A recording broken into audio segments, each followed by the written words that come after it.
Hey coin collectors, and welcome to DC Coinwell International Coin Channel. And today it's the 1973 Jefferson Nickel from the United States of America. We see Jefferson here facing to the left. In back of him it says Liberty with a star there, and let's take a look at that star in pretty good shape. 1973. No mint mark down here, and that's where it would be in a 1973 coin. We do, however, see the FS down there for Felix Schlag. So the FS is there and has been there since, I believe, it came on in 1965, I believe. 1966 maybe. So in there, of course, is the FS on this one too. And we'll blow it up a little bit so you can see. So that's Felix Schlag, the engraver of this coin, who originally engraved this design in 1938. We see this one has a D on it, so no mint mark here. D mint mark here, and D is for the Denver Mint. At the Denver Mint in 1973, they made 261.4 million, and at the Philadelphia Mint in 1963, they made 384 million. So between the two of them, about 650 million of these at the D and the Denver and the Philadelphia Mint. They also made these coins at the San Francisco Mint. Those coins were proof sets, and they made 2.76 million of those.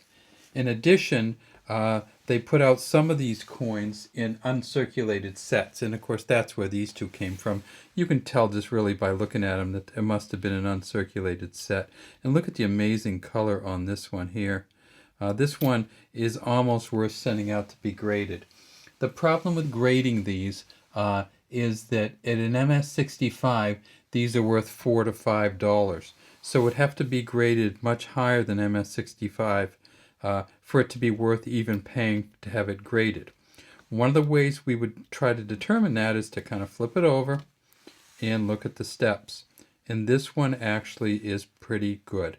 One of the better ones you'll ever see from 1973. We see that it has 1, 2, 3, almost 4 full steps on here. It doesn't have the 5, but it's pretty darn good.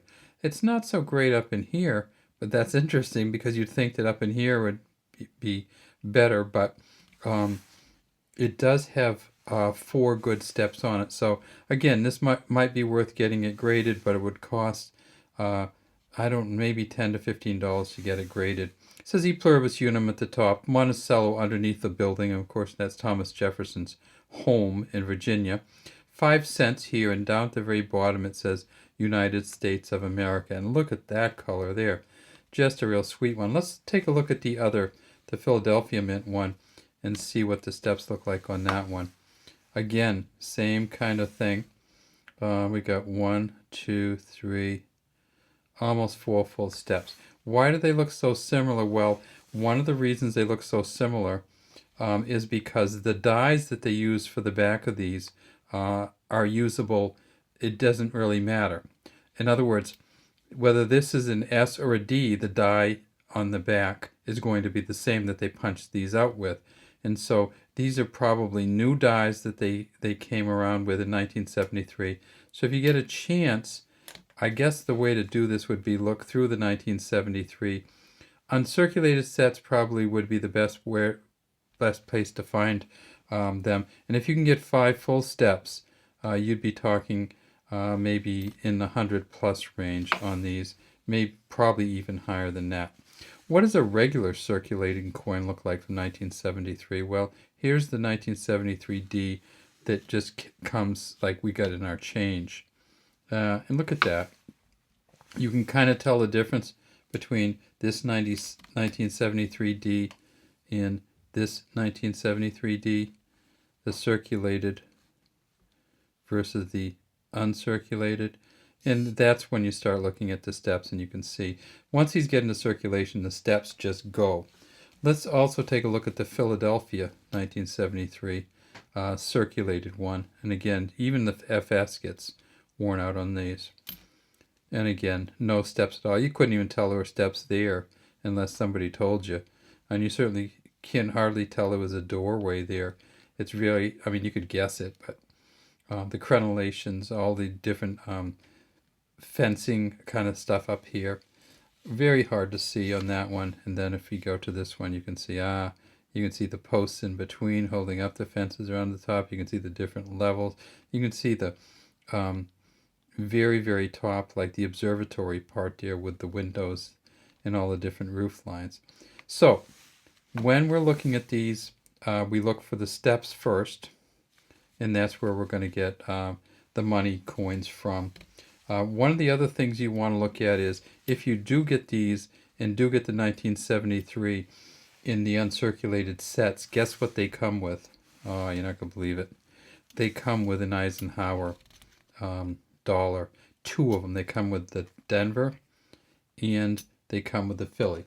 So these mint sets, they're uncirculated mint sets, they call them. Go for about $12 and you get two of these, and you might get lucky and get one of these coins that's worth $60 or $70 after getting it certified. One of the things I want to show you on this that's really kind of fun is that the mint mark is the same size on the Eisenhower dollar that it is on the nickel.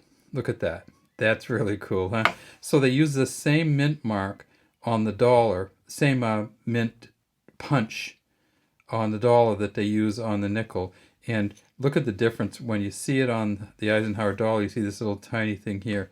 When you see it here, you see it kind of bigger here. But it's the same exact punch that they use. All right. Well, that's all we have today from the DC Coin World International Coin Channel. Let's get our P and our D's, our no P, of course, and their D back together. And we'd love to have you subscribe to our channel and leave any comments you might have in the comments section.